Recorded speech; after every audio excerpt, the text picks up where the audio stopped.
Maybe like that. Okay. Alright, ready guys?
Hi everyone. If everyone can please take their seats, we're going to start very soon.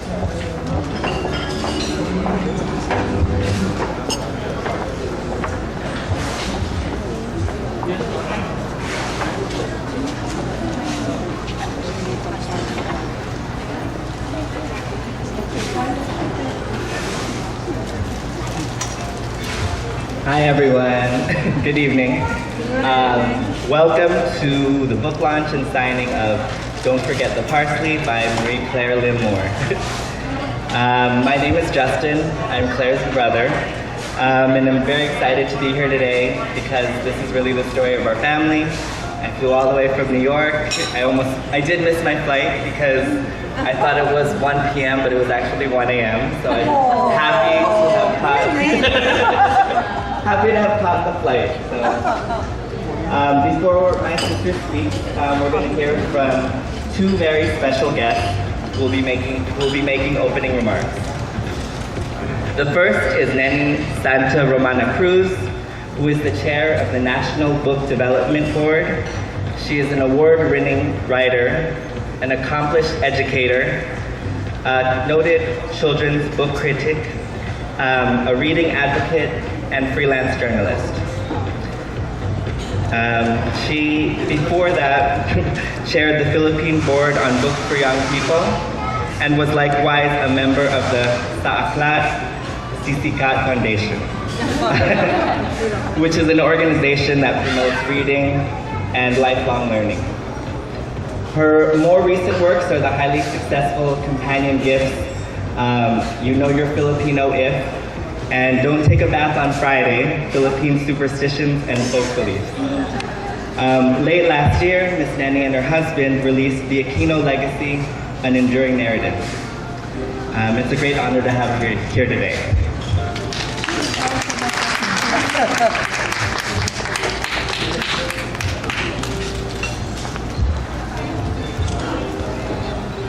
Hello.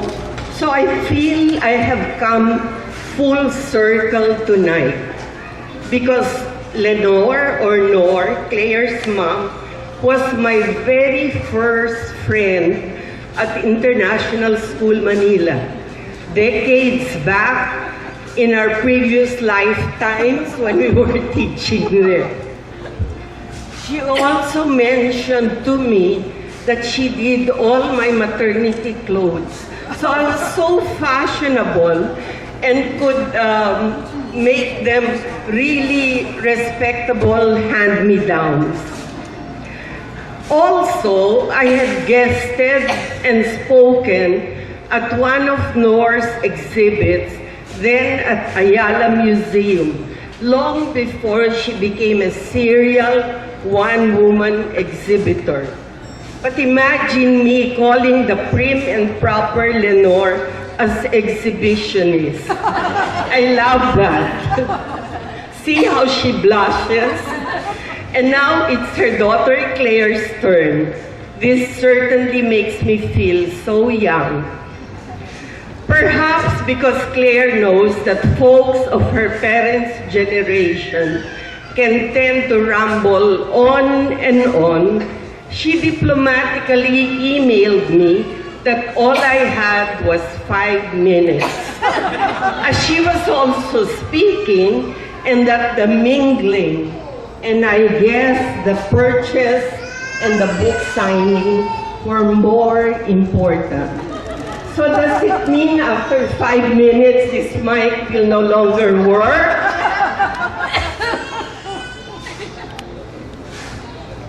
So just to ensure that I maximize the limited time given me, I have to stick to my iPad notes. On the craft of writing, the great American writer Maya Angelou had written in I Know Why the Caged Bird Sings, "There is no greater agony than bearing an untold story inside you." And thus, Claire's story needs to be told. Angelou also commented that the idea is to write it so that people hear it, it slides through the brain, and goes straight to the heart. We at the National Book Development Board always welcome so heartily the release of books by Filipino writers. And this book, so catchily and wittily entitled Don't Forget the Parsley, is valuable as it readily speaks to today's reading audience that loves memoirs and how-to books. It would interest you that in the 2012 Readership Survey, a national survey of the National Book Development Board, the top choices of readers were, of course, the Bible, followed by cookbooks, and then memoirs and how-to and advice books.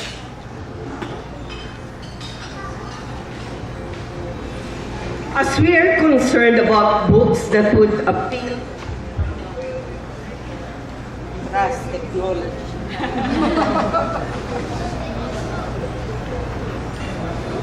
As we are concerned about books that would appeal to readers, it's gratifying that Don't Forget the Parsley answers that need. There's plenty of advice on how to have it all. It is possible in the Marie Claire Lee Moore fashion, not pretending to be anything other than a family memoir. It's a book that indeed slides to the heart. Claire writes from her personal experience, writing about what she knows best. It's written so casually, so seemingly effortlessly, that one forgets that it's true. Writing is easy. All you do is open a vein and bleed.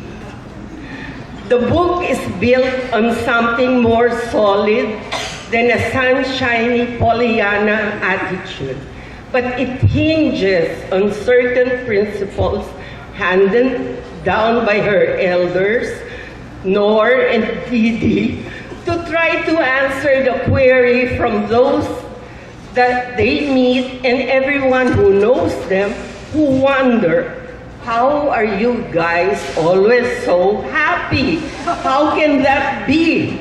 Yes, do take note of the envy that laces that question.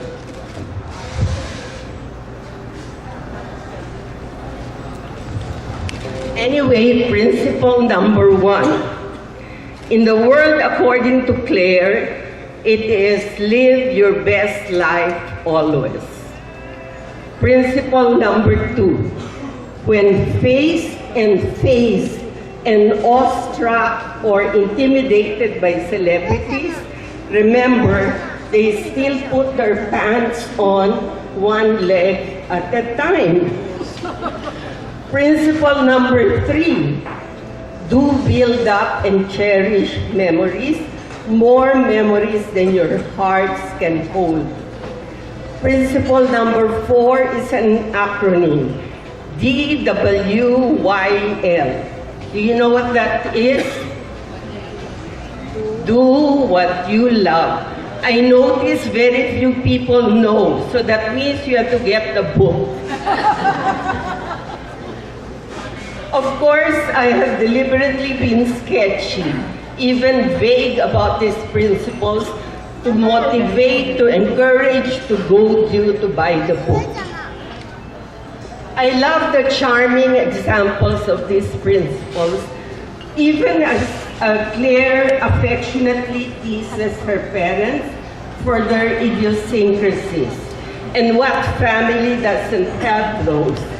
We witnessed these principles when Claire, finding herself pregnant the third time, considers her pregnancy as more than the blessing that we know it is, but an opportunity for writing this, her second book, during her maternity leave, and how this mindset, by osmosis, has seeped into the consciousness of her son, the next generation, her son Carlos, who answers his mother's complaint about the notorious Manila traffic. He says, with such wisdom, sometimes it's nice to have traffic, more time with the family. Dig that optimism.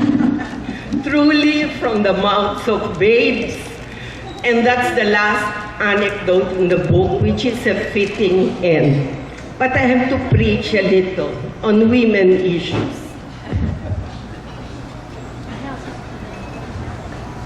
This launch, coming so close to March, Women's Month, makes it a book especially important to celebrate.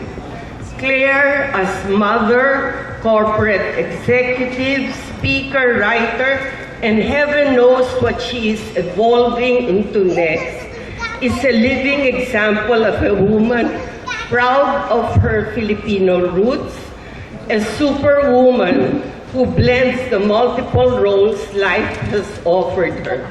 It's not an easy task, a true balancing act, but truly inspiring for all the women, young and old, still grappling with the gender issue. There's the very basic question of combining career and domesticity.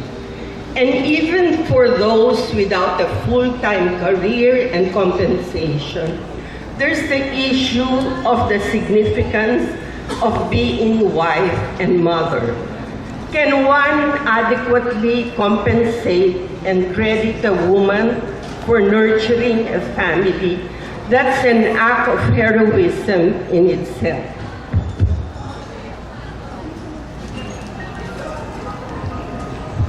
As woman writer, Claire also exemplifies today's multifaceted writers. How I envy them. They're steeped not just in one discipline, but in several, by deliberate choice or by circumstance, and discovering that by being a player in other fields, she becomes better in all her pursuits. It's akin to the almost contradictory saying that the busier one is, the more one can accomplish. Claire also shows other writers how important it is to actively promote one's books. Gone are the days when that job of book promotion was left to the publishers who have far too many books to sell. And yes, another quotable line from the book, better done than perfect. You have to give me an A for reading it from cover to cover. One cannot wait for the perfect book, as there is no such creature. Just do it.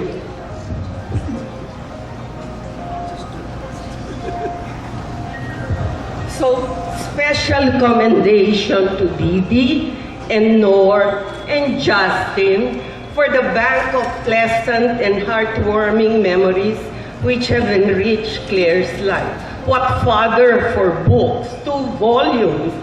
But special thanks to our absentee spouse, Alex, for giving Claire the luxury of time and space to be herself in a room of her own, as Virginia Woolf would say. I trust the next book will focus on how to live ever after as they move towards the sunset in the horizon.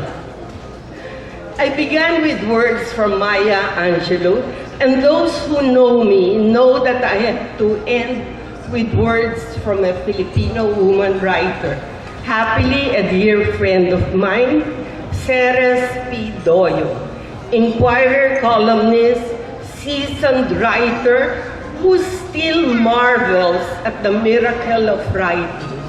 She says of her writing, the humbling part was contemplating how the prose got written. Thus, it's only by divine grace that I have understood the power and meaning of the word, the confounding process the word takes, from reality to brain, heart, soul, and hands, to pen, paper, or keyboard, and finally to the printed or digital page in the world. So congratulations, Claire. The world awaits you.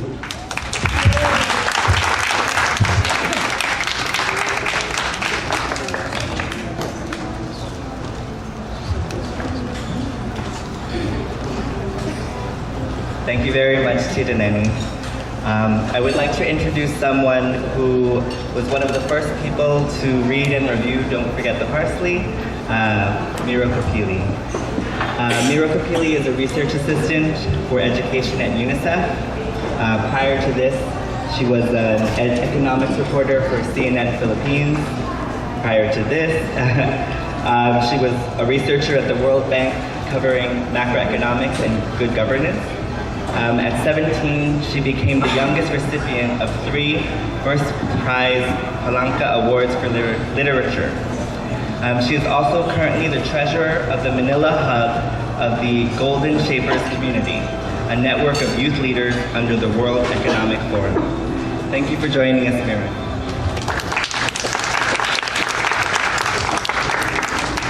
Hi, first off, I want to point out how uncanny it is that Ms. Santa Romana said that memoirs and self-improvement books actually clocked in at the 3rd most widely read books in the Philippines.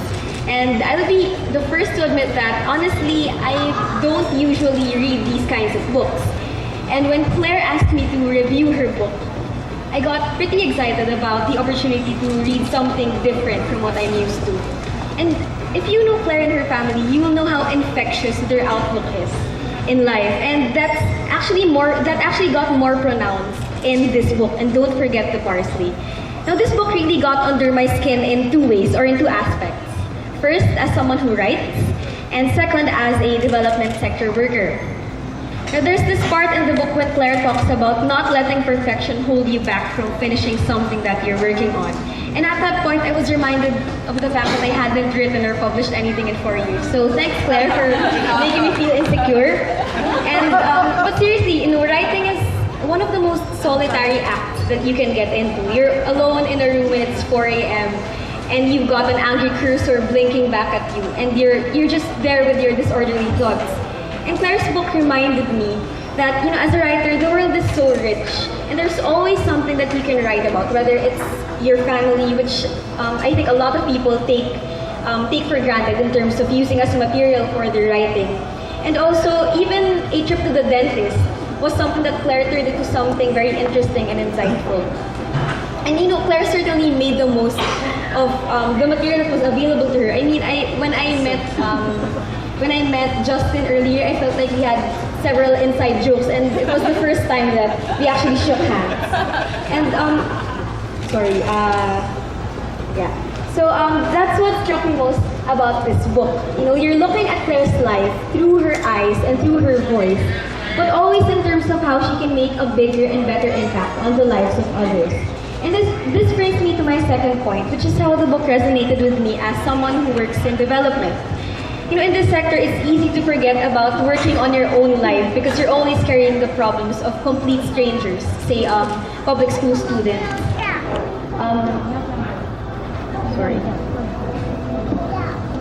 Sorry, I lost my place.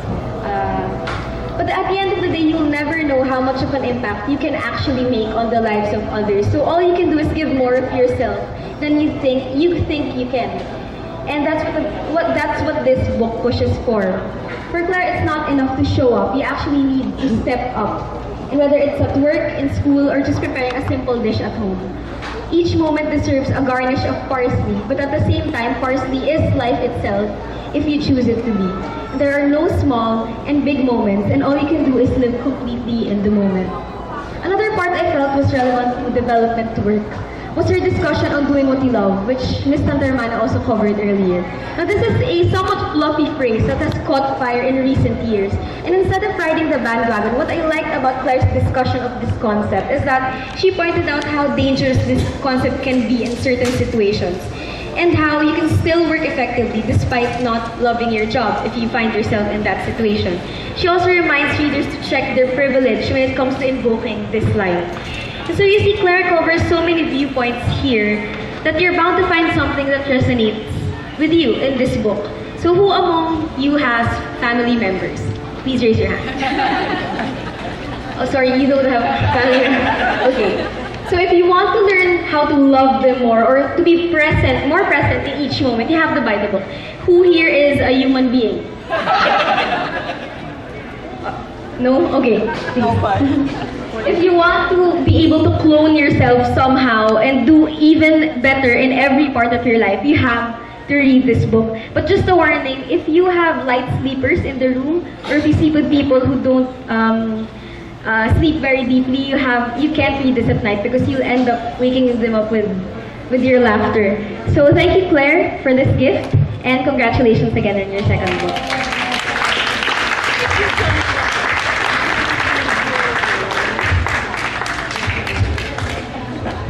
Thank you, Mira.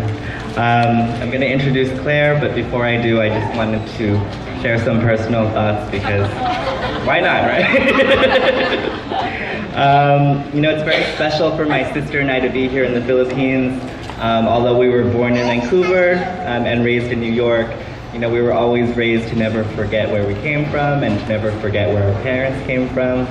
And, don't forget the parsley is really, don't forget to be Filipino. And don't forget to be Filipino is really, don't forget to spend all of your time with your family because, that's kind of an everyday thing. And growing up in New York, it was kind of uncommon and weird for a lot of our friends to understand that we would spend, our weekdays and our weekends every day with our parents. They didn't really understand that because a lot of them really didn't see their parents. Their parents would work a lot, but we were just always with our family. And it's wonderful to be here in the Philippines where that's, the norm and not the exception. So here we go.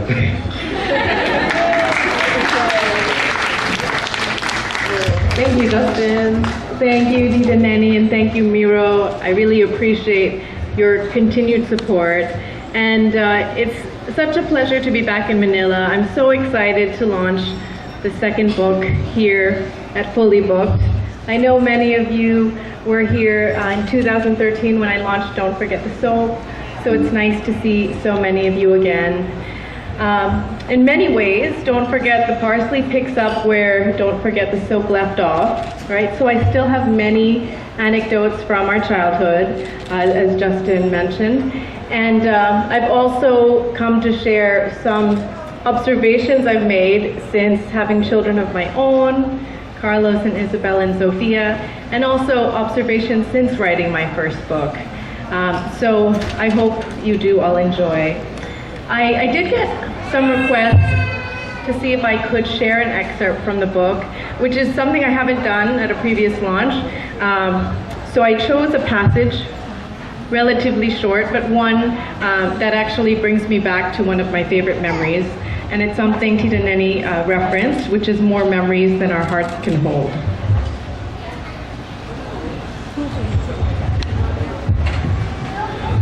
So, there are two things my friends always say about me. The first is that I'm happy, and the second is that I have a great memory. I'm convinced the two are related, because part of being happy is living in the moment and remembering the little things. Recently, I've come to appreciate how memories play a big role in our family and how happy thoughts are integral to staying positive. While I was living in Brazil, my parents and Justin came to visit for Christmas. I spent the first week showing them around Sao Paulo before driving to Rio to ring in the new year. One perfect evening, we were enjoying a delicious churrascaria dinner on the sidewalk streets of Leblon, a beautiful neighborhood tucked away next to the famous Ipanema. We were taking in the cosmopolitan charm and scenery when my mother remarked, "This is too much. We have more memories than our hearts can hold." Justin, my father, and I looked at each other and then back at my mother. "Wow, Mom, did you just come up with that?" We were thoroughly impressed. My mother did many things well, but coming up with the off-the-cuff one-liners was not typically one of them. "Yes, I don't know where it came from," she laughed. "That was like really deep and profound," I couldn't help but explain. "It must have been the Holy Spirit," she concluded. Now that sounded like our mother. More memories than our hearts can hold became institutionalized in our book of family sayings like, "Don't forget the soap," or "Who's gonna tell you, Nadine?" And yes, you'll have to read the first book. A few years later, when Apple started to re-emerge and redominate electronics, Justin and I decided to buy my mother an iPod for her birthday.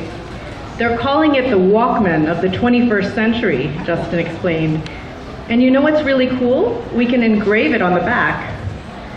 Now, I don't know who originally came up with the idea to engrave it with our latest family expression. I'd like to think it was me, but for over the years, my brother and I have become even more particular about who gets credit for ideas. It started over 30 years ago. I opened the refrigerator one day looking for a snack.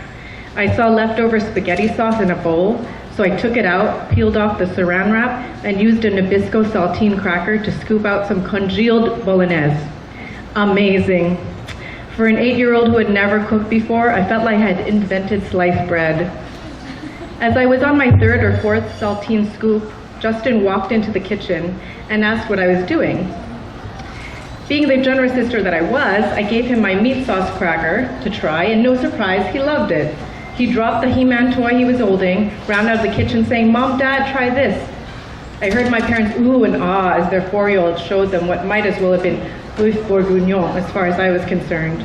"Wow, Justin, did you make this yourself? It's so good, great work." I was listening to all of this from the kitchen and couldn't take it. No, I made it. That was my recipe. Even at the age of 8, I knew I was being unreasonable. What made matters worse is that everyone, including Justin, seemed to be amused by my overreaction. To this day, Justin will still tease, "Hey, remember how I invented that delicious cracker bolognese?" And so, as the story goes, it was both of us who jointly came up with the brilliant idea to engrave the iPod for my mother with more memories than our hearts can hold. As my mother was unwrapping the gift, she looked over the moon when she realized it was a brand new iPod. "Oh my, this is too much." "And look what it says on the back, Mom," Justin and I practically said in unison. She took a moment to read the engraving. "Wow, unbelievable." "Yes, it sure is pretty special," I remember thinking. We all laughed out loud when she commented, "So this is Apple's tagline too?" So that is just one example of some of the vignettes I share, some of my favorite memories, things that I remember when I'm putting things in perspective and thinking about my family. So I'll leave off with that, but before we go on to the signing, I do of course want to thank my family. So my parents, Jose and Lenore, and my husband Alex, who did have an emergency in Hong Kong, had to go back for that. My brother Justin, and then my children, Carlos, Isabel, and Sophia. It's been great actually to be back and to also share our story through media and interviews. So I wanted to thank Carissa Villacorta and Pauline Mangosing for allowing us to do this. And it's just been a great place to share our story, because I think it represents so many stories of Filipinos. So many people seem to be able to connect with it, which has made us so happy. Last few thanks is to Mina Esquerra for publishing my ebook. I think she's around here. Yes. And of course to Jaime and Chris Diaz and everyone at Fully Booked for continuing to support me and my ongoing projects. And then last but not least, to all of you for really taking the time out of your busy schedules. I know it is hard to commit to these things on a Monday evening in the Fort with Manila traffic being what it is, but my family and I are truly grateful. So thank you once again, and enjoy the rest of the evening.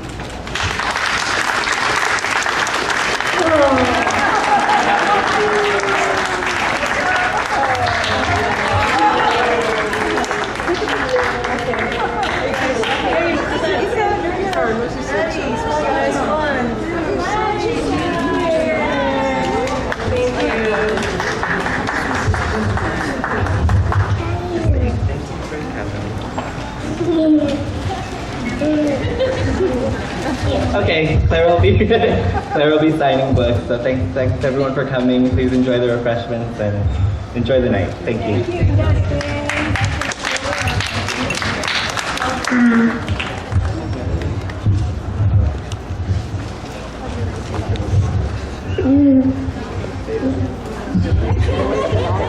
buy the books first.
Ay, sorry.